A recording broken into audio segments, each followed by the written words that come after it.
E aí, tudo bom? O ângulo vai ficar um pouquinho diferente do normal, que eu estou sentadinho na cama. Tá frio hoje, tô coberto aqui. E agora são 7 e pouquinho da manhã. Já pude acordar, fazer meu devocional. Karen acordou agora há pouco e a gente está se preparando para esse segundo dia de viagem, de treinamento. Ontem nós ficamos das 9 da manhã até umas 9 da noite envolvido, indo, voltando, treinamento, almoço, e etc. E é muito bom quando a gente para aprender, a gente para ir atrás de conhecimento, de novas habilidades, de novas ferramentas.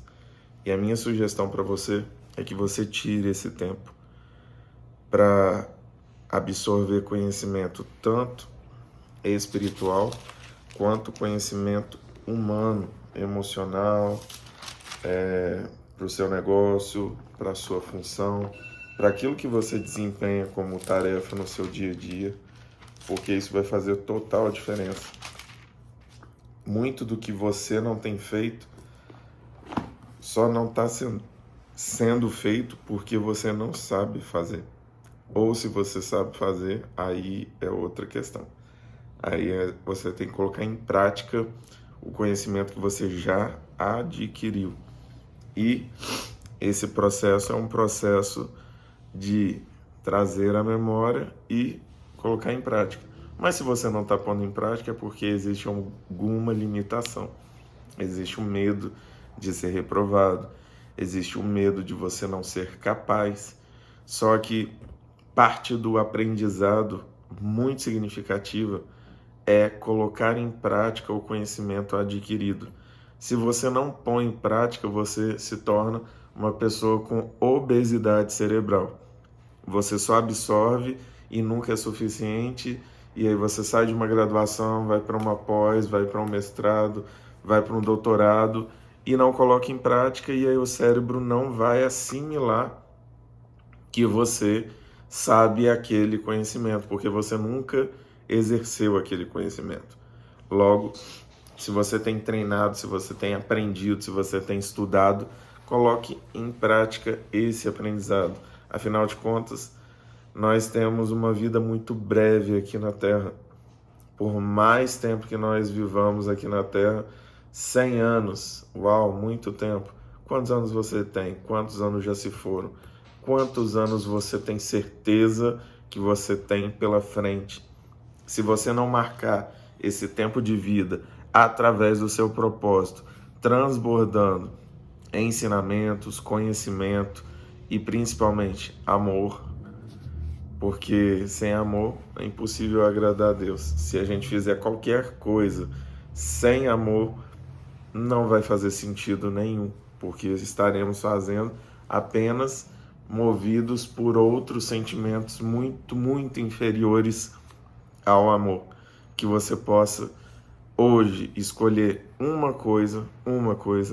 escolhe uma coisa que você sabe e que você nunca ensinou a ninguém, que você nunca compartilhou com ninguém, e compartilhe. Compartilhe com as pessoas ao seu redor. Ame ao próximo.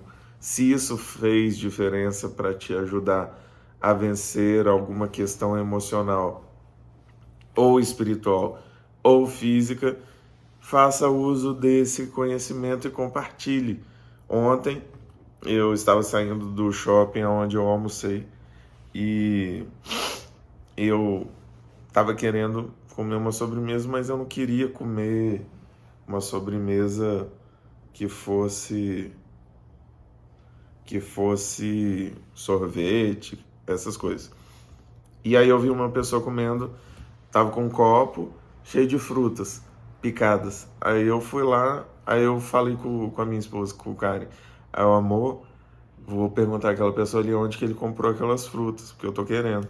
Ela vai lá, aí eu cheguei na pessoa, um rapaz, aí ele tava comendo, ei, aí ele olhou assim pra mim, onde você comprou essas frutas? Eu queria comer, que eu acabei de almoçar. Aí ele, é eu que trago, vem cá que eu te dou um pouco. Aí ele foi, pegou um copinho de plástico e começou a pegar das frutas que ele tinha guardadinha, que não eram aquelas que ele estava comendo. Ele estava com um monte de fruta picada. Ele que eu comecei uma dieta, que não sei o quê. Aí eu fui e pude compartilhar com ele o que eu fiz para emagrecer 50 quilos. E aí ele olhou assim para mim assustado. Aí ele, você emagreceu 50 quilos? Eu emagreci. Aí se tem algo que vai fazer diferença, além de você se alimentar melhor, é você treinar. Porque o treino vai fazer com que você ganhe massa muscular. E a massa muscular, ela ajuda a aumentar o seu gasto de energia basal. E o gasto de energia basal, quando você aumenta, você queima caloria ao longo do dia. E isso te ajuda a manter o peso dali para baixo. Aí ele, uau, que legal e tal, vou fazer isso. Então, aí ele falou da dificuldade dele, do serviço, etc. Mas, em resumo, eu pude compartilhar algo e ainda fui abençoado com um copo de frutas. É assim que acontece. A semente, ela tem que ser plantada com amor, com cuidado, com carinho e com aquilo que você já adquiriu. Eu não sei tudo o que ele precisa fazer tecnicamente. Por exemplo, pessoas participaram do meu processo de emagrecimento. Eu fiz uso de conhecimento de muitos profissionais. Profissionais caros, eu gastei muito para aprender esse pouquinho que eu passei para ele. Se ele der valor ao que eu expliquei, ele vai procurar academia, ele vai procurar um treino de força, ele vai se dedicar e vai aprender outras coisas que eu também aprendi. Fale, faça. Você tem a oportunidade de fazer a diferença na vida das pessoas que estão ao seu redor. Esse é um pouquinho do que eu aprendi essa semana, que eu fui relembrado, que tem feito diferença na minha vida. E agora eu vou dar continuidade. Tudo que eu falo para vocês fazerem de alguma forma, eu tenho buscado fazer também. Então, são desafios pessoais, desafios diários que nós temos que buscar fazer guiados pelo Espírito Santo todos os dias. Vamos lá, que hoje tem 59 versículos. Vamos orar. Estudo 1189, capítulo 12 de Lucas. Pai, eu te agradeço. Chegamos no capítulo 12 de Lucas. Estamos prestes a finalizar o livro de Lucas. Já foi Mateus, já foi Marcos. E eu te agradeço por esse sentimento de propósito que o Senhor tem colocado no meu coração para exercer essa responsabilidade, esse compromisso de estar aqui todos os dias compartilhando a Tua Palavra.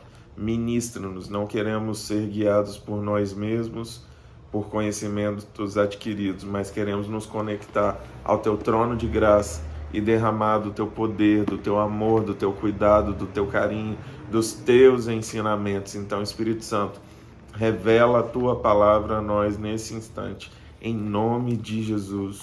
Amém. Nesse meio tempo, tendo se juntado uma multidão de milhares de pessoas ao ponto de se atropelarem umas às outras, Jesus começou a falar primeiramente aos seus discípulos, dizendo: tenham cuidado com o fermento dos fariseus, que é a hipocrisia. Não há nada escondido que não venha a ser descoberto, ou oculto que não venha a ser conhecido. O que vocês disseram nas trevas será ouvido à luz do dia. O que vocês sussurraram aos ouvidos dentro de casa será proclamado dos telhados. Eu lhes digo, meus amigos, não tenham medo dos que matam o corpo e depois nada mais podem fazer, mas eu lhes mostrarei a quem vocês devem temer. Temam aquele que, depois de matar o corpo, tem poder para lançar no inferno. Sim, eu lhes digo, esse vocês devem temer. Não se vendem 5 pardais por 2 moedinhas? Contudo, nenhum deles é esquecido por Deus. Até os cabelos da cabeça de vocês estão todos contados. Não tenham medo, vocês valem mais do que muitos pardais. Eu lhes digo, quem me confessar diante dos homens, também o Filho do Homem o confessará diante dos anjos de Deus. Mas aquele que me negar diante dos homens, será negado diante dos anjos de Deus. Todo aquele que disser uma palavra contra o Filho do Homem, será perdoado. Mas quem blasfemar contra o Espírito Santo, não será perdoado. Quando vocês forem levados às sinagogas e diante dos governantes e das autoridades, não se preocupem com a forma pela qual se defenderão ou com o que dirão, pois naquela hora o Espírito Santo lhes ensinará o que deverão dizer. Esse trecho foi uma advertência, uma orientação falada, direcionada aos discípulos. E parte importante do que nós lemos aqui é essa parte da blasfêmia contra o Espírito Santo. Isso não tem perdão. E por que Jesus falou isso? Porque alguns versículos anteriores, os fariseus tinham dito que ele fazia aquilo movido pelo Deus Ebu. Lembra? Amo lugares, tal. Vai ficar difícil aqui achar, mas lembra que lá no capítulo 11, eles começam a acusar Jesus e falar, você não faz isso por Deus, é o espírito dos demônios. Aí Jesus vira para eles e fala, mas então a casa dos demônios está dividida? É eles expulsando eles? Como é que funciona isso? E aí Jesus dá uma imprensada neles e depois vem com essa palavra muito séria. Porque ele falou, se vocês falarem contra mim, beleza. Mas contra o Espírito Santo, aí vocês estão no sal. Porque é ele que convence o homem do pecado e da injustiça. Então, a obra feita por Deus Pai, Deus Filho, Deus Espírito Santo, ela se complementa. Então, o caminho é Jesus, mas quem convence o homem é o Espírito Santo, para levar até quem? Deus. Então, é um trabalho conjunto da Trindade, que você consegue observar de uma forma muito, muito, muito boa no filme A Cabana. Se você viu e não gostou, vê de novo com esses olhos. Vê o trabalho desempenhado pelo carpinteiro. O carpinteiro, Jesus, levou sobre si todas as nossas dores. De quem ele pega a dor? Do Mackenzie. A maior dor do Mackenzie foi ter perdido a filha naquele instante, mas ele tinha outras dores também. Então, o Espírito Santo leva ele num processo de cura, que é a oriental do filme. E Deus primeiro aparece para o Mackenzie na forma de uma mulher. Por quê? Porque ele tinha problema com o pai.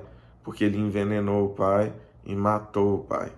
Então, quando criança, por todo o sofrimento que ele e a mãe passavam, ele tomou essa atitude, envenenou o pai, colocou veneno na bebida e o pai morreu.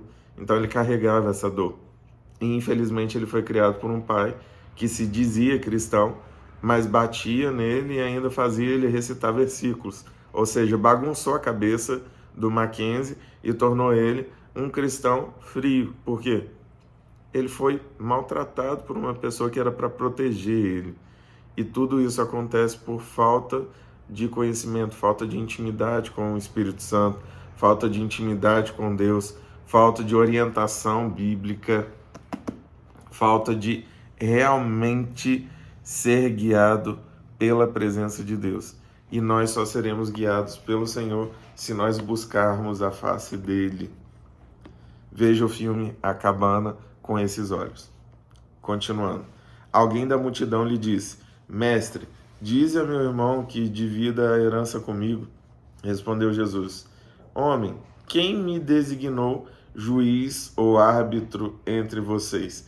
Então lhes disse, cuidado, fiquem de sobreaviso contra todo tipo de ganância. A vida de um homem não consiste na quantidade dos seus bens.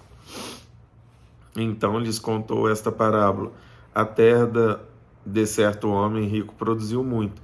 Ele pensou consigo mesmo: o que vou fazer? Não tenho onde armazenar minha colheita. Então disse: já sei o que vou fazer. Vou derrubar os meus celeiros e construir outros maiores, e ali guardarei toda a minha safra e todos os meus bens, e direi a mim mesmo: você tem grande quantidade de bens armazenados para muitos anos. Descanse, coma, beba, alegre-se. Contudo, Deus lhe disse: insensato, essa mesma noite a sua vida lhe será exigida. Então, quem ficará com o que você preparou? Assim aconteceu com quem guarda para si riquezas, mas não é rico para com Deus. E aqui nós temos uma parábola que atesta a importância de focarmos naquilo que realmente tem importância. E o que tem importância? Um relacionamento real com a presença do Senhor. Porque se você não estiver disposto ou disposta a se relacionar com Deus, não adianta nada do que você tem construído aqui na terra. Por quê? Porque isso vai passar. A prata, o ouro são roubados, os carros ficam antigos, as casas ficam degradadas e pedem manutenção, as roupas saem de moda, se rasgam, são comidas pelas traças. O que tem valor aqui na Terra? O que realmente tem valor aqui na Terra? Se você viajar o mundo todo, eu conheço uma pessoa no Brasil que viajou o mundo todo, todos os países. E aí? E depois? O propósito é só viajar o mundo todo, então acabou seu propósito? Que você possa se deixar guiar pela presença do Espírito Santo e compreender a importância de ter um relacionamento com a pessoa do Espírito Santo, com Jesus, com Deus Pai, porque isso tem valor, um valor eterno, e as demais coisas vos serão acrescentadas. Porque aproveitar os prazeres aqui da terra é bom, mas quando nós estamos buscando o melhor, quando a gente abre mão do melhor e pega só os prazeres aqui da terra, perde o efeito. A gente está sempre em busca de um prazer, e aí troca de prazer, e aí fica sendo conduzido por traumas. Quais os traumas têm te conduzido? Quais as compulsões você tem adquirido? Compulsão alimentar? Compulsão nas drogas? Compulsão nas compras, nos gastos? Compulsão no trabalho? Compulsão por bebida? O que está sendo extrapolado? Você tem feito de forma assim, excedente. Por que você está fazendo isso? Para pensar a falta que você tem tido. Qual é a origem dessa falta? Reflete aí. O Espírito Santo vai te guiar nisso. Dirigindo-se aos seus discípulos, Jesus acrescentou: portanto, eu lhes digo, não se preocupem com sua própria vida, quanto ao que comer, nem com seu próprio corpo, quanto ao que vestir. A vida é mais importante do que a comida, e o corpo mais do que as roupas. Observem os corvos, não semeiam, nem colhem, não têm armazéns, nem celeiros, contudo Deus os alimenta, e vocês têm muito mais valor do que as aves. Quem de vocês, por mais que se preocupe, pode acrescentar uma hora que seja a sua vida? Visto que vocês não podem sequer fazer uma coisa tão pequena, por que se preocupar com o restante? Observem como crescem os lírios, eles não trabalham nem tecem. Contudo, eu lhes digo que nem Salomão, em todo o seu esplendor, vestiu-se como um deles. Se Deus veste assim a erva do campo, que hoje existe e amanhã é lançada ao fogo, quanto mais vestirá vocês, homens de pequena fé. Não busquem ansiosamente o que comer ou beber, não se preocupem com isso, pois o mundo pagão é que corre atrás dessas coisas, mas o Pai sabe que vocês precisam delas. Busquem, pois, o reino de Deus, e essas coisas lhes serão acrescentadas. Não tenham medo, pequeno rebanho, pois foi do agrado do Pai dar-lhes o reino. Vendam o que têm, deem esmolas, façam para vocês bolsas que não se gastem com o tempo, um tesouro nos céus que não se acabe, onde ladrão algum chega perto e nenhuma traça destrói, pois onde estiver o seu tesouro, ali também estará o seu coração. Onde você está colocando o seu coração? Onde você está colocando os seus desejos? Onde você tem depositado suas esperanças? Você está só olhando para coisas da terra? Você só se preocupa com o próximo carro, ou a próxima viagem, ou a casa dos sonhos, ou a empresa dos sonhos, ou o trabalho dos sonhos, e quando esse sonho for realizado, acabou? E aí? Eu estou agora na iminência da abertura de mais uma loja, e eu tive na iminência de perder essa oportunidade. E sabe o que aconteceu? Eu vou mudar de lugar. Sabe o que aconteceu? Eu falei com Deus: Pai, se o Senhor não quiser me dar essa loja, eu compreendo. Eu quero muito. Para mim, era um sonho que eu estou gerando desde 2020. Eu estou na expectativa da abertura da minha segunda unidade, que eu e a minha esposa administramos uma unidade, somos proprietários de uma, e nós estamos nessa expectativa desde 2020. Em 2019 nós inauguramos essa primeira unidade. Em 2020 nós tínhamos condição de abrir essa segunda unidade, mas não foi da vontade de Deus, e foi o melhor. Por quê? Porque houve uma reviravolta no mercado e foi bom ter o capital que nós tínhamos para investir na continuidade do nosso negócio. O ponto é que quando eu tive na iminência de perder o negócio por uma questão de negociação, eu falei com a pessoa: olha, eu quero muito o negócio, eu quero muito esse ponto, eu quero muito abrir a loja aqui, porém, desse jeito não dá. E como não dá, eu estou devolvendo o negócio e te agradecendo até aqui. E aí eu fui orar com Deus: Pai, eu achei que o Senhor tinha confirmado esse negócio, mas eu estou vendo que o Senhor não confirmou. E agora? O Senhor está falando comigo ou são minhas emoções? E eu fiquei triste porque eu cogitei de não ser Deus a ter me orientado a ir para aquela negociação. Isso me entristeceu. Não perder a negociação não foi um problema para mim, a negociação, mas ficar em dúvida se era a voz de Deus ou não, isso mexeu comigo. Então, foca no que é realmente essencial, e aí as demais coisas serão acrescentadas, porque Deus tem visto o desejo do seu coração e Ele está disposto a atender, desde que esse desejo tenha a ver com: pois onde estiver o seu tesouro, ali também estará o seu coração. Que seu coração esteja em Deus. Estejam prontos para servir e conservem acesas as suas candeias, como aqueles que esperam seu Senhor voltar de um banquete de casamento, para que quando ele chegar e bater, possam abrir-lhe a porta imediatamente. Felizes os servos cujo Senhor os encontrar vigiando quando voltar. Eu lhes afirmo que ele se vestirá para servir, fará que se reclinem à mesa e virá servi-los, mesmo que ele chegue de noite ou de madrugada. Felizes os servos que o Senhor encontrar preparados. Entendam, porém, isto: se o dono da casa soubesse a que hora viria o ladrão, não permitiria que a sua casa fosse arrombada. Estejam também vocês preparados, porque o Filho do Homem virá numa hora em que não esperam.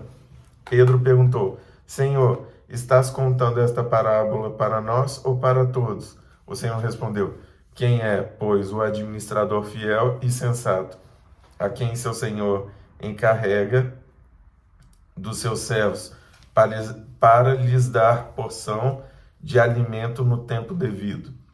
Feliz o servo a quem o seu Senhor encontrar fazendo assim quando voltar.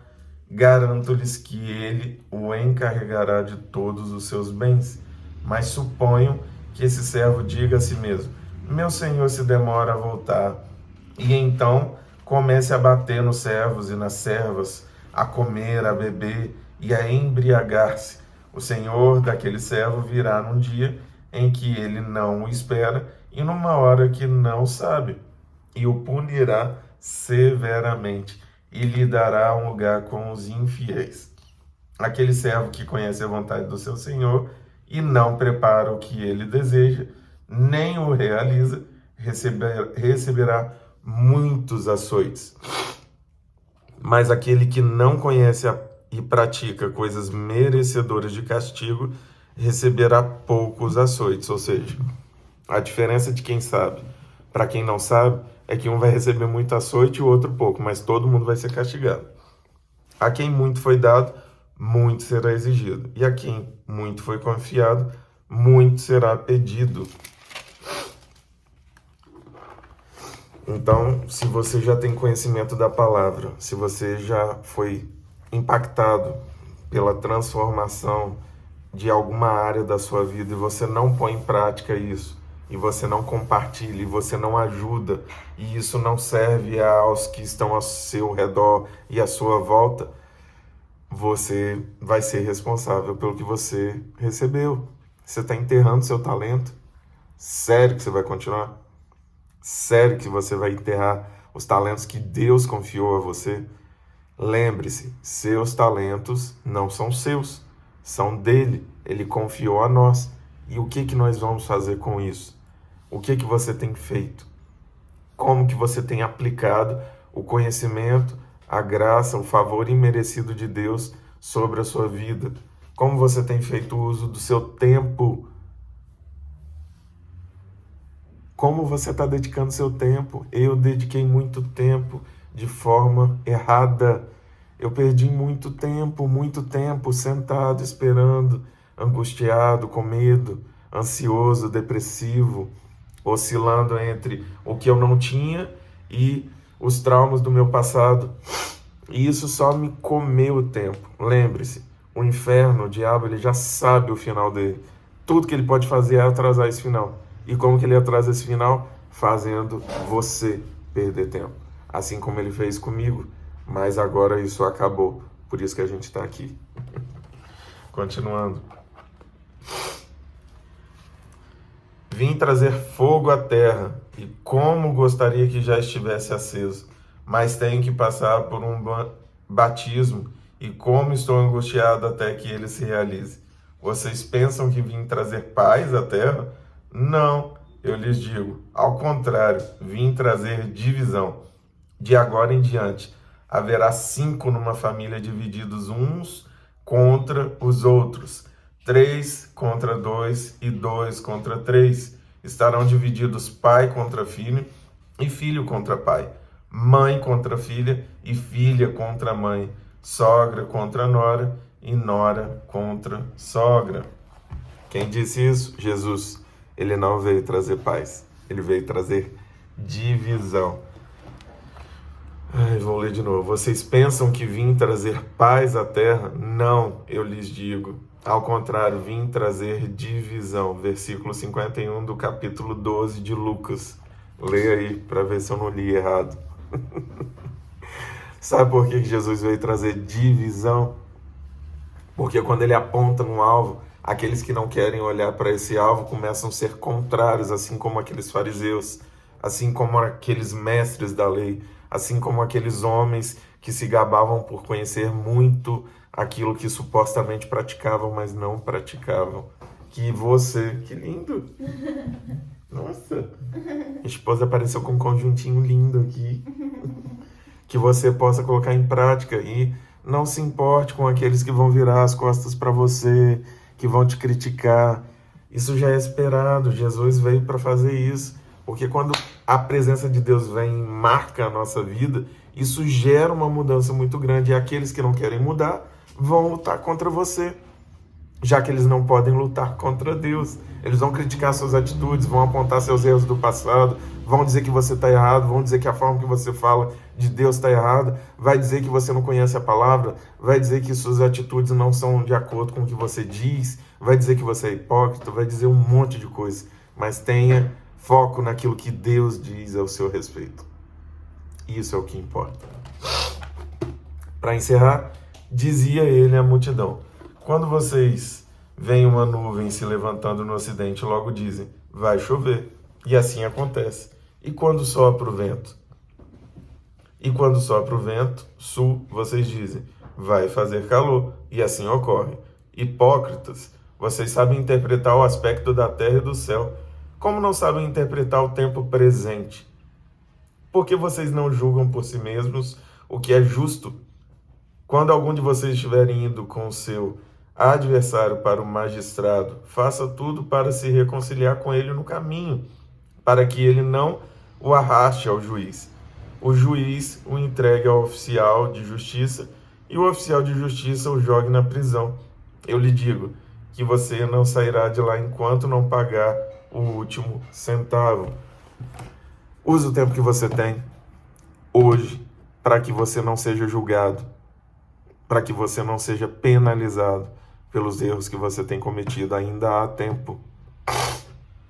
Eu estava conversando com uma pessoa semana passada e essa pessoa falou, eu lembro o dia da minha conversão e tenho um sentimento. Eu senti, sabe o que, Alex? Naquele dia eu não fui preparada para aceitar Jesus. E a palavra falou tanto, tanto, tanto comigo e um sentimento ficou guardado até hoje na minha mente, que era meu último dia, minha última chance. Eu estava cometendo tantos erros que se eu continuasse naquele caminho eu não teria volta. E eu tenho esse mesmo sentimento. Eu não sei se você tem esse sentimento de ter esgotado a paciência de Deus e ter conseguido sair, tipo, nos 42 do segundo tempo. Que você tome essa decisão agora. Não uma decisão de aceitar Jesus se você já aceitou, mas uma decisão de levar Jesus às pessoas que estão ao seu redor. Não é necessariamente para ir para a Europa, para os Estados Unidos, para a África, para a China, para a Coreia. Não é isso. Seja luz onde você estiver. Ame o próximo. O próximo começa dentro da sua casa. Se você não consegue cuidar das pessoas que estão dentro da sua casa com amor, como que você vai cuidar das pessoas que estão fora da sua casa? Entendeu? Então, seja muito intencional nesse sentimento de amor por todos ao seu redor e ainda mais por aqueles que são da sua casa. Porque não adianta amar quem ama a gente. Amar quem ama a gente, isso daí a gente não está fazendo mérito nenhum. Até quem não conhece a Deus ama quem ama Ele. Ame as pessoas que têm te julgado, te maltratado. Ontem eu vi um vídeo de uma pessoa e ele falou o seguinte: eu encontrei o amor no ambiente mais escasso de amor na Terra. Eu apanhava de fio elétrico do meu pai, do meu padrasto, e enquanto ele batia, ele falava, tá doendo mais em mim do que em você. E eu tô batendo em você porque eu te amo. E ele achava que o amor oferecia dor, porque foi assim que ele foi criado. Enquanto ele apanhava, o padrasto falava, eu te amo. E é por isso que eu tô te batendo. E ele cresceu e ele demonstrava amor pelas pessoas, fazendo elas sentirem dor. E quanto mais elas suportavam a dor que ele fazia contra essas pessoas, mais ele se sentia amado. Isso bagunçou o emocional dele. E, diante dessa situação, ele comete um crime. Ele mata uma mulher e uma criança. E ele pega prisão perpétua. E a mãe dessa mulher, a avó dessa criança, não é isso, amor? Sim, a mãe e a avó. A mãe e a avó, não é isso? A mãe e a avó da mãe. Porque a mãe da criança morreu. Sim, a mãe da mãe e a avó da criança. Isso, a avó da criança. Ela vai até a prisão e ela exerce o amor. Ela chega para esse cara e fala: olha, você matou minha filha, você matou minha neta de uma forma horrível. E eu vim aqui para dizer que eu te perdoo. E ali começou um processo de cura. E ele fala chorando: eu encontrei o amor através da última pessoa que tinha motivos para fazer isso por mim. Esse é o poder do amor. E eu não estou falando que é fácil. Na posição dessa avó, dessa mãe, eu fiquei pensando nisso e eu sei a atitude que eu tenho que tomar. Mas me pondo nessa posição, ainda mais considerando o filme acabando, é algo quase que impossível para mim imaginar. E então eu parei de pensar. É muito difícil servir a Deus e cumprir o que está escrito aqui. E amar o próximo passa por esse processo. De amar, inclusive, aqueles que estão dispostos a cometer o pior contra você. Jesus, quando estava sendo crucificado, ele fala: Pai, perdoa-lhes, porque eles não sabem o que fazem. Que nós possamos adquirir esse amor e pedir ao Senhor que introjete esse amor. Eu quero estar agarrado na presença de Deus para que esse amor habite em mim. E eu espero, sinceramente, que eu nunca seja colocado à prova nesse sentido de uma perda muito grande de alguém que eu amo muito, porque é um desafio que eu não quero ser testado. Mas naqueles que eu tenho sido testado, eu tenho pedido ao Senhor: me dá condições de superá-los. Que você saia desse momento agora com essa reflexão e que você coloque o seu coração diante de Deus e peça a Ele que o seu coração esteja nele, porque sem dúvidas vai ser a melhor decisão da sua vida. Curta, se inscreva, compartilhe, ativa o sininho, manda esse vídeo para alguém que você ama. E se você está aqui porque alguém te enviou esse vídeo, se sinta muito amado por essa pessoa. Essa pessoa realmente quer te ver viver os melhores dias da sua vida. E é por isso que essa pessoa te enviou esse vídeo. Faz a mesma coisa por alguém que você ama. E que Deus nos abençoe. Ore pelo Alex, pela Karen, pela Esther. E é isso aí. Glória a Deus.